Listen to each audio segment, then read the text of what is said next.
ดูครับเด็กเขาเล่นกันครับพี่กับน้องเล่นกันครับดูบุญทรงเล่นกับน้อง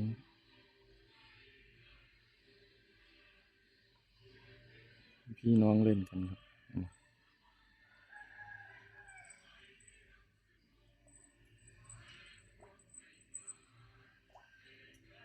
เล่นกับน้องครับ